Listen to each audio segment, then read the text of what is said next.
Baik, perkenalkan nama saya Jerwina Lumbanturuan dengan NPM 19010100142 grup PG3 pembelajaran puisi. Metode apa yang kamu pilih untuk mengerjakan topik tersebut?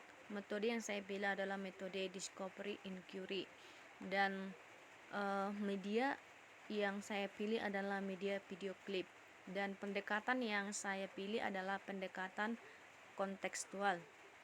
Alasan memilih metode yaitu karena metode ini melibatkan langsung peserta didik dalam pembelajaran dengan menemukan sendiri materi dengan yang sedang dipelajari. Dan alasan memilih media adalah karena video klip merupakan pembelajaran keterampilan menulis dengan mengatasi permasalahan. Dan alasan memilih pendekatan adalah pendekatan kontekstual lebih banyak melibatkan siswa dalam proses pembelajaran. Peran guru hanya mendampingi siswa. Puisi. Pengertian puisi. Puisi adalah suatu karya sastra ungkapan isi hati penulis di mana di dalamnya ada irama, lirik, rima, dan ritme pada setiap barisnya, dikemas dalam bahasa yang imajinatif dan disusun dengan kata yang padat dan penuh makna. Ciri-ciri puisi. Puisi memiliki rima atau saja yang teratur. Puisi bermakna konotatif. Puisi bersifat simetris. Puisi juga lebih menggunakan sajak syair atau pola pantun atau puisi lama. Puisi terdiri dari sintaksis atau grata atau gatra. Puisi yang digunakan puisi lebih padat daripada prosa dan drama. Jenis-jenis puisi. Puisi memiliki dua jenis yang umum, yaitu puisi lama serta puisi modern. Jenis-jenis puisi lama berupa pantun, syair, talibun, dan mantra gurindam. Sedangkan jenis-jenis puisi modern berupa puisi naratif, puisi lirik, dan puisi deskriptif. Puisi modern biasa disebut puisi bebas karena tidak terikat oleh rima, jumlah baris, dan lain sebagainya. Jenis-jenis puisi lama. Yang pertama gurindam, yang kedua syair, ketiga talibun, dan yang empat mantra, lima karmina, keenam saloka, ketujuh pantun. Struktur fisik puisi. Struktur fisik puisi adalah unsur puisi yang bisa dilihat dan diamati secara langsung dengan mata. Struktur ini terdiri dari diksi, citraan atau imaji atau majas, kata konkret, tipografi, dan rima. Diksi adalah pemilihan kata oleh seorang penyair untuk mendapatkan efek yang sesuai dengan keinginannya. Pemilihan diksi pada puisi sangat berpengaruh dengan makna yang ingin disampaikan penyair. Tipografi adalah bentuk format suatu puisi seperti pengaturan baris, batas tepi kertas, kanan, kiri, atas, bawah, jenis huruf yang digunakan. Unsur ini berpengaruh pada pemaknaan dan dari isi puisi tersendiri. Jadi majas adalah pemakaian bahasa dengan cara melukiskan sesuatu dengan konotasi khusus sehingga arti sebuah kata bisa mempunyai banyak makna. Kata konkret adalah susunan kata yang memungkinkan terjadinya imaji.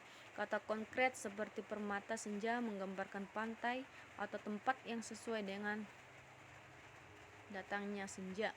Imaji atau citraan adalah memberi gambaran kepada para pendengar atau pembaca agar seolah-olah dapat melihat, mendengar, merasakan atau mengalami hal-hal yang terkandung dalam puisi. Citraan mempunyai 6 macam, diantaranya citraan penglihatan, pendengaran, penciuman, perasaan, perabaan, dan pergerakan. Rima atau irama adalah persamaan bunyi dalam penyampaian puisi dari awal hingga akhir puisi.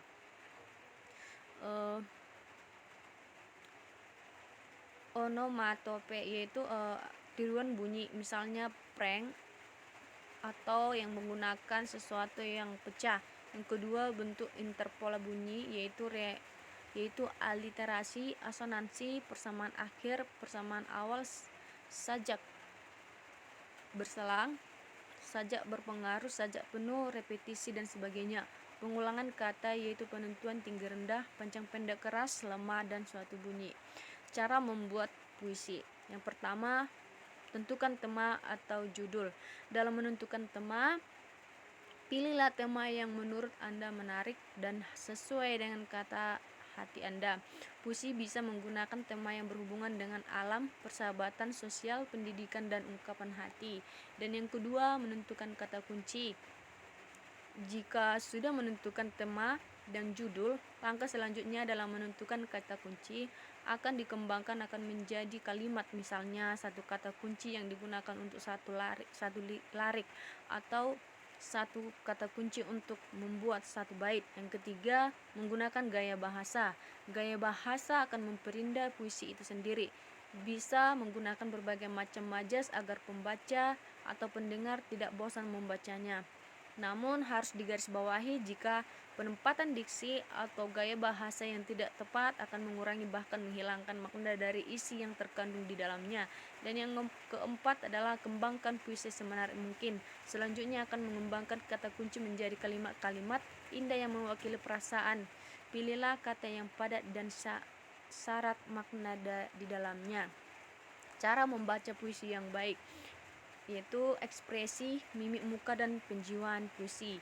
Yang kedua, kinesik atau gerakan tubuh yang sesuai dengan puisi yang dibawakan. Yang ketiga, artikulasi atau kejelasan dan ketetapan pelafalan kata. Yang keempat, irama panjang pendek, tinggi rendah, keras lembutnya suara. Yang kelima, intonasi atau penekanan kata. Jenis-jenis puisi baru atau modern. Yang pertama, balada. Kedua, romansa. Ketiga, elegi. Keempat, himne. Kelima, ode. Keenam, satire. Ketujuh, epigram. Dan kedelapan adalah distiko. Terima kasih.